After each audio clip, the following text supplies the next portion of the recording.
Yamaha has arrived and MotoGP has made it to Motorland Aragon for Chapter 8 in the 2025 MotoGP World Championship. 250 kilometres west of Barcelona in the heart of one of Spain's most rural regions. The ancient buildings of nearby Alcanis provide a spectacular backdrop as a passionate home crowd look to roar home another Marquez masterclass. It's time to race in MotoGP.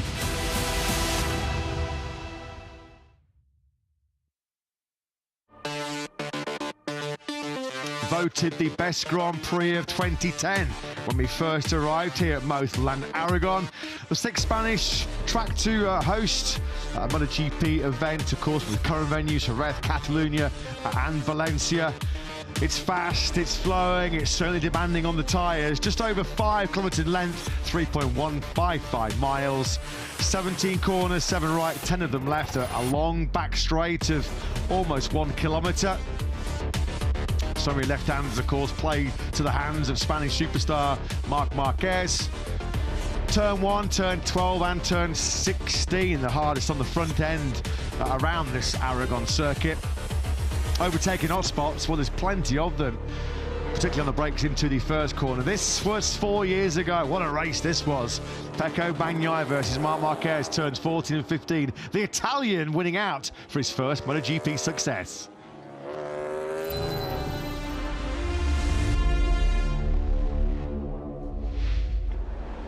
So the 11-lap sprint yesterday kicked off in dramatic fashion for pole starter Marquez. Big wheel spin off the line. Saw him go elbow to elbow with Pedro Acosta in the first corner. That left Alex Marquez leading. Good battle between Acosta and Fermin Aldeguer, who was eventually to finish on the podium, ensued further down the field as Bagnaia's struggles in 2025 continue. That mistake at turn 7 dropped him down to 12th of the checkered flag. Aldeguer came charging through late on to take third from Morbidelli. But the Marquez domination of Sprint Saturdays continues as Mark takes a 7th gold medal of the season and moves into a 27-point lead in the World Championship, going into our 8th Grand Prix of the campaign. And let's make no bones about it, the massive pre-race favourite over 23 laps here in Aragon is 93 Marc Marquez. 6 times a winner here in MotoGP in his career. Of course, unforgettably so here last year, taking his first win for Ducati, his first win in 1,043 days, going all the way back to the Emilia-Romagna round back in 2021. That was his first winning feeling in 4 years last year. Well, he has got that winning feeling now on a regular basis, hasn't he, Marc Marquez, the 32-year-old Spaniard, back at his beloved Aragon. 5 podiums in the first 7 Grand Prix. He has not finished lower than 2nd so far this season in a sprint. And that's why, as he mentioned, it doesn't matter what happens over 23 laps in this upcoming Grand Prix here in Aragon. When we head to the spectacular Tuscany Mountains in Mugello in 2 weeks' time, Mark will lead the MotoGP World Championship. Once again, as it has been in all 8 sprints so far this year, it has been a Marquez 1-2, with Fermin Aldeguer fighting his way through to his 2nd sprint podium in the last 3 Grand Prix. Another eye-catching performance from the impressive rookie. It has been scorching hot all weekend here in Motorland, and we have already had 2 unbelievable Grand Prix building up to the main event. Last lap classics in both Moto 3 and in Moto 2. Trust us, they are well worth watching if you haven't yet caught up with our 2 Grand Prix so far here today. But what lies in store in MotoGP? The fans, just over 50,000 of them gathered here at Motorland. Well, when they realised the day before this Aragon Grand Prix and when they booked their tickets, they would have done so almost expecting, almost demanding a victory on his favourite home turf for Marc Marquez, who won the sprint yesterday by just over 2 seconds as we await the arrival of the boys in red. Bagnaia and Marc Marquez all getting themselves ready for battle. 93 and 73. It's a nice drawing by a young fan Pretty much has been the story of 2025, hasn't it, so far? Can Alex make rolls reversed after the sprint yesterday? This was the start of the sprint. Keep an eye on Marquez from pole position on the left-hand side of your picture. He gets a big wheel spin off the line. A good start from the second row by Pedro Acosta. And big contact as they go elbow to elbow in that first corner. Marquez briefly pushed back to fourth place. Of course, we know what happened once he'd recovered from that early scare as he picked his way through Morbidelli and Alex to take the victory. This was the move on the inside of Morbidelli into turn one. Frankie didn't give that one up, did he, without an almighty fight? The Italian eventually taking the checkered flag in fourth place. And it was another move on the brakes into turn one. Mark this time on Alex. And that was the key moment on lap 6 of 11 of the sprint yesterday. And Mark gave the home fans what they came for. Yet another sprint victory. Another sprint 1-2 between Mark and Alex. It's now 10 second places so far in 2025 for Alex in both the sprint and the Grand Prix. And on all 10 occasions, he had to follow home his older brother. Matt Burt, we'll try that one again, shall we? Matt Burt and Lewis Sotheby in the commentary box with Jack Appleyard down in pit lane under the blazing sunshine of the clear blue skies here in Aragon. Lewis, no great surprise that Marc Marquez is a big favourite for this Grand Prix, but do we think Fermin Aldeguer can maybe repeat his stunning podium yesterday? To switch us off, but that wasn't us responsible for that. Fermin Aldeguer coming through here on Pedro Acosta in the Battle of the Murcians for the fourth place yesterday before Aldeguer went on to take the podium finish behind the Marquez brothers, first and second. Surely the winner of today's Aragon Grand Prix, barring something dramatic, is going to be named Marquez. The question, of course, is whether it's going to be Mark or Alex. Of course, the World Championship leader starts as the ultimate favourite, but we said this yesterday, and to be fair, Mark has also been saying it through this weekend. After what's happened in recent Grand Prix and some mistakes that have been made by the 93 so far this year, he is not counting his chickens. We're in Area 54. Fermin Aldeguer, his fan club will be getting bigger and bigger, won't it? After his brilliant charge through to third place, Marco Bezzecchi, British Grand Prix winner. Long odds on him being the first Prix rider in history to make it back-to-back wins after his stunning Silverstone success. Started in 20th place on the grid after a crash in Q1 at turn 3. And what followed thereafter was just utterly brilliant from Bez. Watch this, his start, middle of the picture, from 20th place on the grid. Like Marc Marquez, like Brad Binder, he's going to get massive wheel spin. Just look at that. That RSGP bucking left, weaving right, and he was last. Somkat Chandra briefly getting ahead of him on the brakes into the first corner. But what followed, Lewis, was just an exhibition in overtaking from the Italian. Which will have been a little bittersweet for Bez, you have to say, because the rampage through the field underlined that he should have had no business really starting 20th on the grid. But of course, we did get fair warning in Silverstone in the sprint that Bezzecchi was going to be a threat on the Sunday. And boy, was he. He went on to win the Grand Prix. Of course, though, the crash at the start of qualifying one and then some gremlins with his second bike later on in that session put him 20th on the grid, so he's got all the work to do again, albeit with twice as long to do it. We are on board with a rider who is suffering a confidence crisis, to say the least. Poor old Pecco Bagnaia on the factory Ducati is suffering big time right now, isn't he? In 2025, this was him at the end of a really frustrating and a rather humbling sprint. 12th place over the line. He was 14 seconds behind Marc Marquez. He lost 3 seconds with that mistake at turn 7. Just never in the game, was he, at all yesterday. Zero front feeling, zero front confidence. And Pecco Bagnaia almost chasing shadows at the moment. He really is struggling on that factory Ducati. He said, at the moment, living the worst period of his Grand Prix career.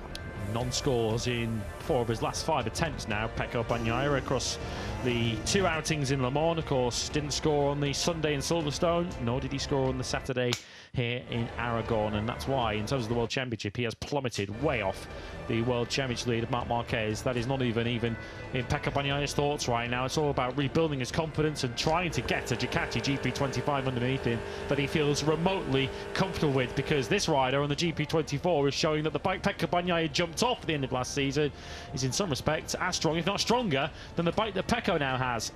Mr. P2, our tour guide of the BK8 Grazzini Racing Garage. And we say Mr. P2 because that was what Alex called himself right at the start of the season. And it's a tag that he's struggling to shed right now, because, as we mentioned, yesterday, second in the sprint to Mark was his 10th runner-up spot so far this season. He is at least trying to keep the pressure on Mark, isn't he, at the top of the championship. Are we going to finally see the true talent, the true brilliance of Pecco Bagnaia? We know there's a phenomenally gifted rider inside that 63 leathers, but at the moment he really is suffering and struggling. It's quite a tough watch. He's cracking a smile for us as he comes inside the garage. So yeah, Pecco Bagnaia openly admitting yesterday that his current struggles mean that he is going through the toughest period of his career. There's been a few of them as well. Can he get something going over the 23 laps here in Aragon this afternoon? I feel like it's a little bit of a damage limitation exercise for Pecco today.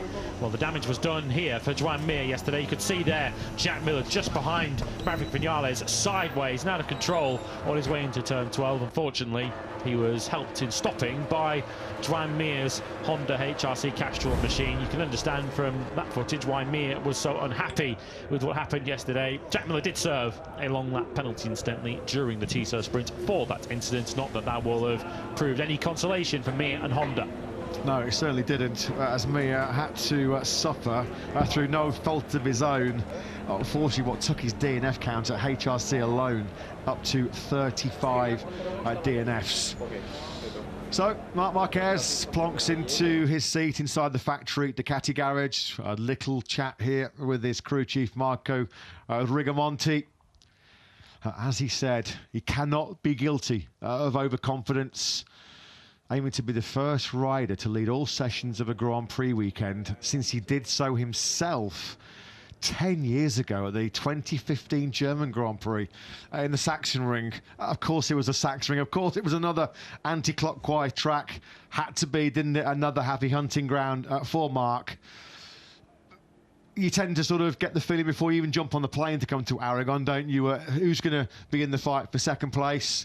And congratulations to those fans who have made a very long pilgrimage to come and see their hero. 10,000 kilometres. Well, they haven't been shortchanged so far, have they, by Mark making the long trip from South America?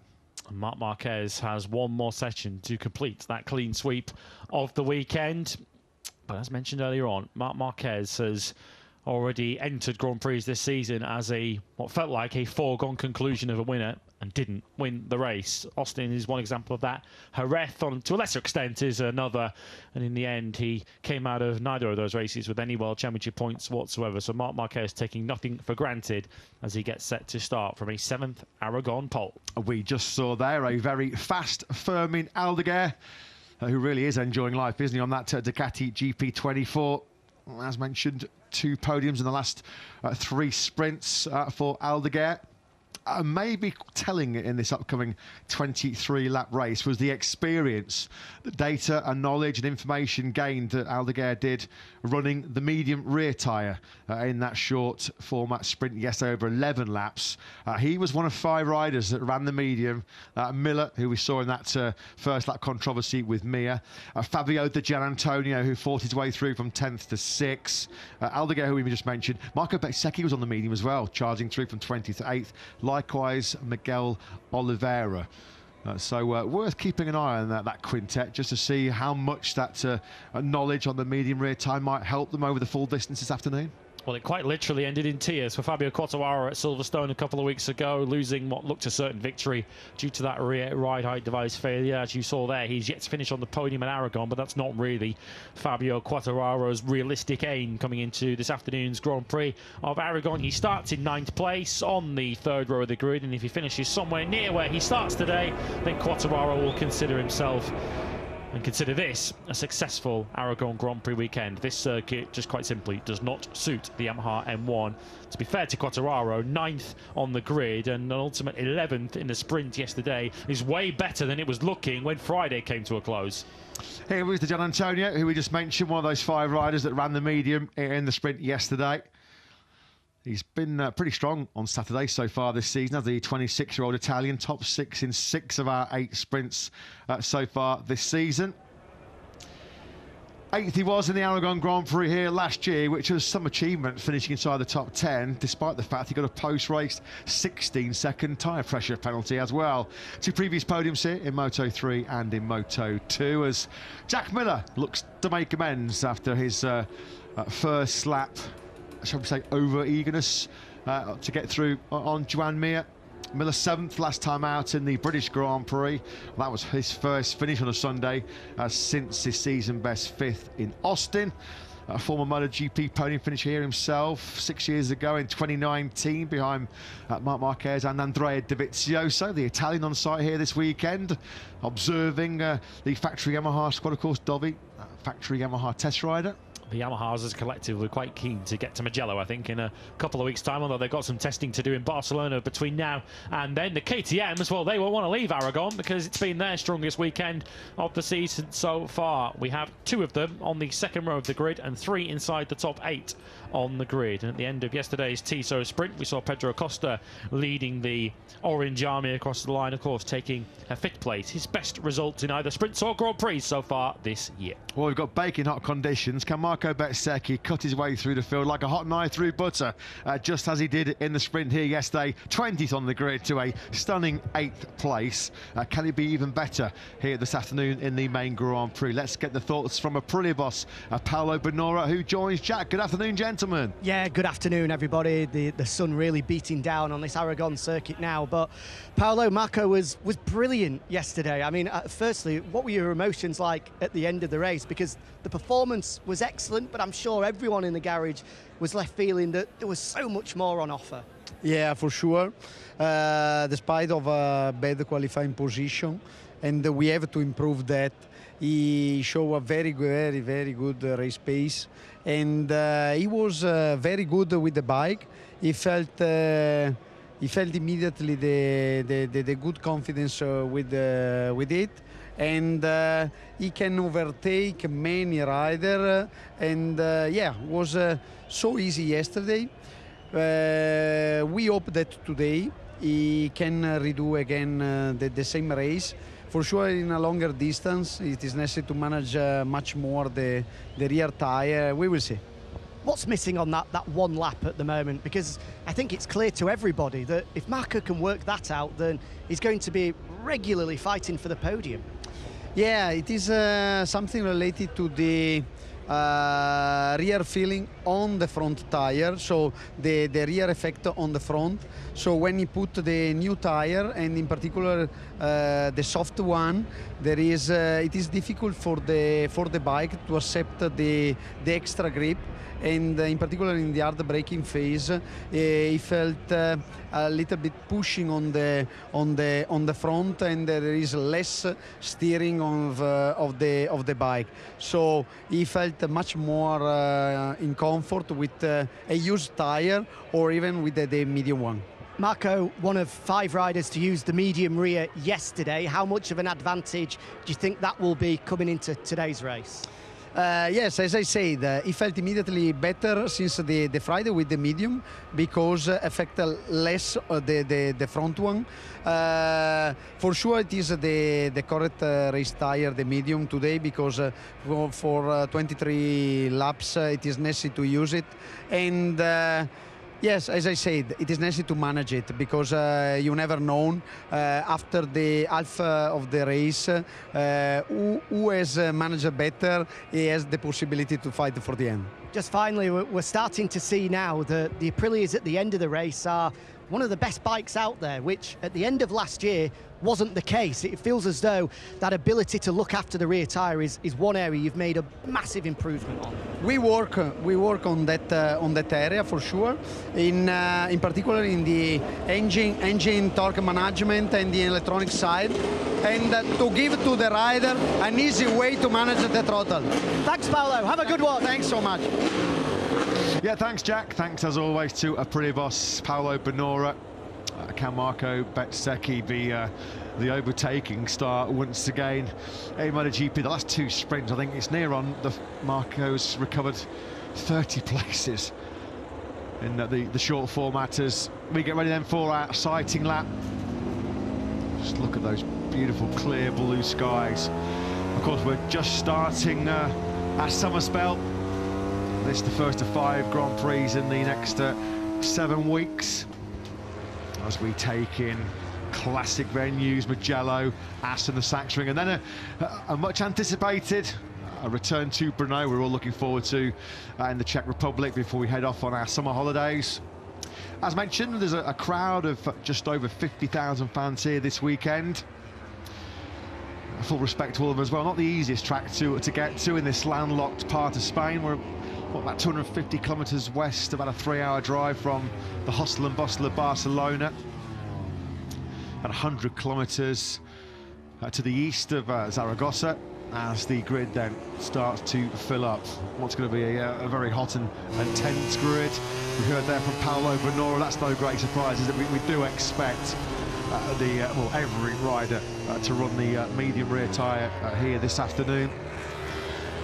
As Pedro Acosta, can the shark shine in front of his fan club? I've seen lots of 37 Acosta t-shirts around downtown Alcanar, certainly in the paddock and coming into the Aragon track this morning. Acosta 5th at the checker flag in that sprint. His best sprint actually in 14 rounds, since he was also 5th in Emilia-Romagna last year. So it was a real unfortunate sprint for Joan Mir yesterday. It's been a tough week, really, hasn't it, all round for HRC, with Luca Marini missing for the foreseeable future after a heavy testing crash over in Suzuka on the Honda Superbike last week, and Joan Mir, through no fault of his own, ruled out on lap 1 of yesterday's sprint. Let's get the thoughts of what's hopefully going to be a better day for the factory Honda squad. The boss, Alberto Puig, joins Jack. Yeah, he does indeed. After what's been, it started as a really promising weekend for Joan. Friday, his best performance on a Friday since 2023. So after the frustration of yesterday, Alberto, how important is it that you take something from this weekend? Well, it's always important, not only today, but yeah, it was a little bit unlucky yesterday with the incident, but you know, these things happen in racing, and when it happens to you, you are super pissed off, but sometimes you do this to someone, so this is the point. Anyway, yeah, let's see if he can get a good start. Yesterday the start was not so bad, and let's see if he can keep the rhythm with this group of guys he has in front. There are like 6 or 7 guys that are in a, I would say, really similar lap time, so let's see. Today the temperature is a little bit lower, which maybe is better for everyone, and we will see. Good luck, have fun. Thank you. Yeah, thanks, Jack. Thanks to Alberto Puig, who of course didn't have any points to show for Honda HRC Castrol Saturday, and of course only one rider in action for them here this weekend, with Luca Marini still nursing the injuries he sustained in a testing crash at Suzuka since we last saw him at Silverstone. The hope is that we will see Luca Marini again, perhaps in the next 3 or 4 races. Potentially a more realistic return date is the first Grand Prix the other side of the summer break, but there were 1 or 2 whispers on Thursday that his season might be in doubt. Of course, with Alberto speaking to Jack on Friday, he put those fears to bed. Well, Ducati are in rather unfamiliar territory, aren't they, right now? Defeated in our last 2 Grand Prix in that epic flag-to-flag thriller in Le Mans. Johann Zarco taking the spoils for Honda. And then, of course, Aprilia's first win of 2025, meaning Ducati tasted back-to-back defeats for the first time since the back end of 2022. Highly unlikely, given what we saw in yesterday's sprint as Ducati locked out the top 4, and, of course, given Marc Marquez's unrivaled domination here in Aragon. But just for reference, Ducati have not been beaten in 3 successive Sunday Grand Prix. since, when was it, 2021. 2021 when Miguel Oliveira won Catalunya, Mark won the Sachsenring, and Fabio Quartararo won Assen. So 4 years since we saw Ducati defeated in 3 on the spin. Well, there's some hope that KTM have maybe turned a corner with Pedro Acosta strong, 5th place in the sprint yesterday, flying away from 5th on the grid. Let's get the thoughts of his crew chief Paul Trevathan, who's with Jack. Yeah, it's been a much stronger weekend for all of the KTMs. I think it's 2 KTMs on the first 2 rows of the grid since Japan last year. Pedro leading the way in 5th, Paul. As ever, he's going to have the bit between his teeth in this one. Is a podium potentially on the cards here? I mean, for sure, we're having a much better weekend. We've been top 5 every session. Good lap times, really good consistency. Yesterday, I think really we had the pace also to go for a podium for sure. For sure, Mark is difficult, of course, as we know. But he's putting everything together. I think we just need a race to stay out of trouble, because this track, you make a couple of mistakes and the gap grows very fast. So if we can stay out of trouble the first couple of laps and put a decent ride in, then I think it's possible. Just ever so slightly cooler than yesterday. Is that going to help you guys in terms of looking after that rear tyre? Yeah, I mean, it's... you know, we generate a lot of heat here. You know, turn 10, 9, 10 is on the edge of the tyre a lot. So it is a little bit cooler, but not enough to make a massive difference, I think. Is it going to have to be about the right wrist? Cheers, Paul. Cheers, mate. No worries. Yeah, thanks as always to Paul Trevathan. Pedro Acosta, as we saw on our grid graphic there, we were just wondering in these extremely hot Sunday afternoon conditions whether anybody would go for maybe the hard front tyre. Well, at least as it stands right now on the graphic, Pedro Acosta down to race the hard front. As we mentioned, the front tyre really does get a massive pummeling here. 10 left-handers, of course lots of hard braking as well, so it's really tough on the tyres. Probably one of the most aggressive circuits on tyres for the entire season. Well, a double top 6 yesterday for Pertamina Enduro VR46 Racing. Frankie Morbidelli as high as 2nd at one point before he just lost that late battle with Fermin Aldeguer. Fabio Di Gianantonio was 6th, so I'm sure there's high hopes of success here this afternoon for the Italian squad. Let's get the thoughts of the boss, Pablo Nieto, who's with Jack. Yeah, as you rightly say, 2 strong rides by both of the VR46 guys yesterday. Frankie starting from the front row. Firstly, Pablo, it sounds like they've cleaned the track, or cleaned the grid anyway, overnight. With Frankie starting 3rd, how much of a benefit is that? Yeah, it was important because we saw it yesterday that it was a little bit more difficult, but anyway, today is completely a new day. We have to try to make our best. Very good. It's very important to make the first lap, and then we will see. In terms of both Frankie and Didier, how do you feel going into the race? I think both of them are going to be in that hunt for 3rd place, it feels. Yeah, we will try. It's going to be very hard. We know that both brothers are very fast. We have to try to make a little bit more risk in the first part of the race, and then we will see. Cheers, good luck. Thank you. Yeah, thanks, Jack. Thanks to Pablo Nieto. There is the instantly recognisable We Are 93 grandstands, which has been pretty much jam-packed from about 8 o'clock this morning. We saw at the end of the parade lap, Mark there with the T-shirt gun, so a small number of his 93 clan of going very happy. They're getting a very special memento, and of course it was right in front of that grandstand here last September when we could say finally Marc Marquez once again was a MotoGP race winner. It was a very long and at times very dark 1,043 days, wasn't it, since Emilia-Romagna in 2021. Career-saving operations on that right humerus bone he first damaged in Jerez back in 2020. But as we said yesterday, fair to say that Marc Marquez is back to his utterly brilliant best. And with that, he's of course extended his World Championship lead now to 27 points. And will surely be intent on extending that further this afternoon. Alex Marquez 27 points behind. What are his hopes of closing that championship lead or limiting the damage today? He starts from 2nd, Fermin Aldeguer from 7th. Michele Massini's with Jack. Michele, Mark is the obvious favourite for this one, but Alex pushed him all the way yesterday. What do you think he's going to have to do to try and get the better of him today? I think that we need to extract the maximum every weekend, and for sure the first target is to reach the 2nd position. We need to be realistic sometimes, always try to win, it seems that Marquez has something more in the pocket, but never say never, because the races could be always different, and we see what will happen in the front.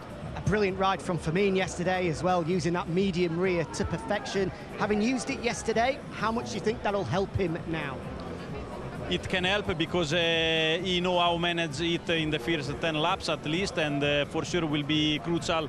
Another great start like yesterday, to don't lose some position and try to make a comeback like yesterday. Thanks, Michele. Good luck. Thank you. Yeah, thanks, Jack. Thanks to Michele Massini. A dose of realism there from the Gresini team manager, accepting that all things being equal, Alex Marquez might have to just settle for second place today, but he'll certainly push Mark as hard as he can. Of course, led the first few laps of the sprint yesterday after Mark's tricky crash. Alex saying to the assembled media yesterday that he had hoped in his heart of hearts, when he saw Marc Marquez spinning up the rear tyre off the grid, that he perhaps dropped a little bit further down the field than the eventual third place that he came out of turn number 1. And once Marc Marquez did settle down into the sprint, it did kind of feel like there was only going to be one winner. But Alex Marquez, at the very least, has got to try and keep the pressure on as much as he can, because we have seen Mark crack already this year. Well, they were already celebrating and had a big party on Saturday night here in Aragon after Mark won the sprint. Will it be a double celebration for the Red Army, the 93 fans who, as always, are out in force? Marc Marquez, then, as Alex said yesterday, all weekend really from the get-go, he feels like he's been a step and a half ahead of everybody else. Fabio Quartararo, well, he's led in Jerez, he's led in Le Mans, he's led at Silverstone, so that means he's led, of course, our last 3 Grand Prix. Unlikely, but it is MotoGP, as Michele Massini said, never say never.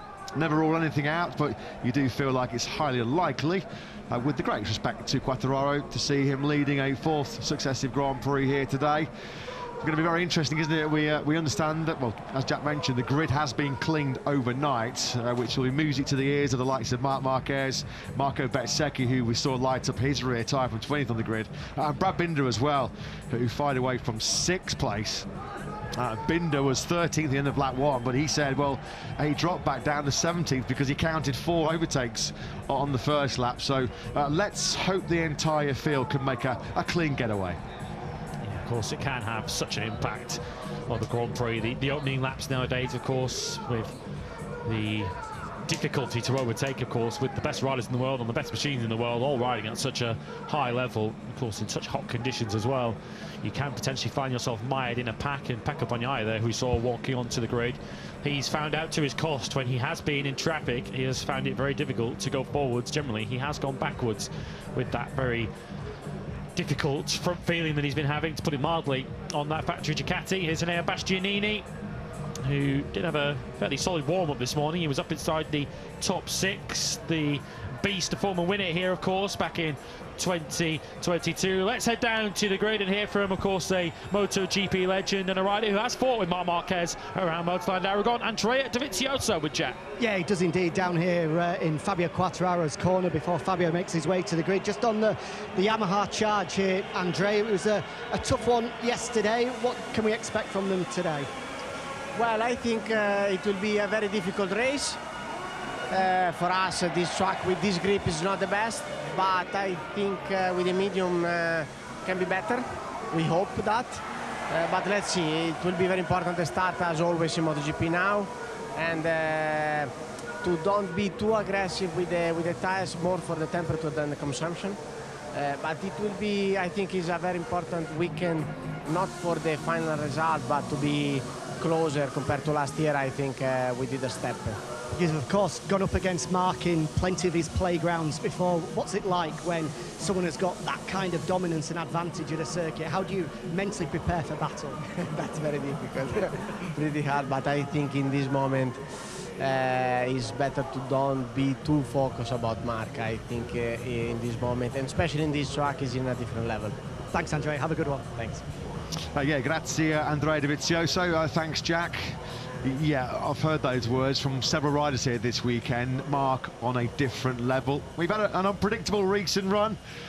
Worth noting, we've had 5 different winners in the last 5 Grand Prix, which matches our total number of winners in the whole of 2024. But yes, I think even the most ardent MotoGP fans are going to find it difficult to bet and back against number 93, Marc Marquez. Jack Miller then comes to the grid. Of course, his and his teammate Miguel Oliveira's future Prima Pramac Yamaha up for debate. Oliveira admitting earlier on this weekend that he certainly is fighting for his future. Jack Miller on a one-year contract, also saying that he's well aware of the rumours and gossip that maybe Yamaha will be turning to 2 new riders in their independent team. He's going to try and make sure that he still finds himself on top of a Wisdar M1 next year. As we're sort of building up now to our traditional grid ceremony here in Aragon. Pedro Acosta, I do wonder whether he's going to stick to his guns and maybe still be running that hard front. We know that the KTM makes up so much of its time. It's so strong trail braking, isn't it? And there's so much trail braking with lean angle, in particular here around Aragon. Will he just want that extra support in those harsh braking zones that the hard front will give him? It might well be the outlier, though, because so many riders were going for the medium front, medium rear tyre. We're going to pause, though, now for the anthems.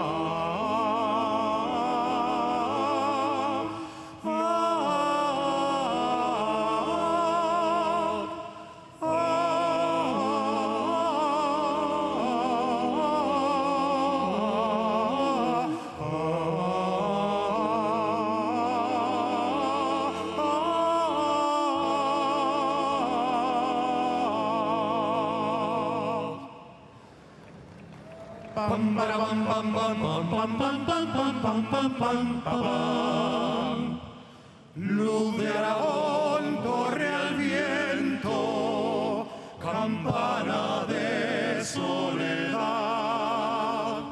pueblo del tamaño de hombres y mujeres, Aragón vivirás, tierra abierta, pueblo grande,